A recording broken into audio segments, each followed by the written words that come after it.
In this video, I'm going to show you how you can redeem gift codes in Kling. If you find this video helpful, please like and subscribe to this channel. Alright, so to redeem your gift codes that you have is pretty simple. Just go ahead and log into your official Kling AI account.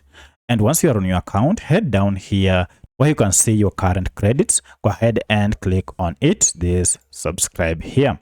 Now you'll be taken to this page where you can see your current plan and also the other plans. On top of this, we have trials, credits, as well as gift card. If you have gift codes, go ahead and click on redeem here.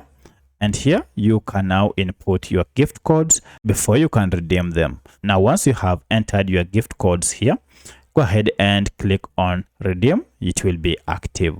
By doing this, your gift codes will be redeemed and you'll have more credits added to your account. So that's how you can redeem your gift codes in Kling.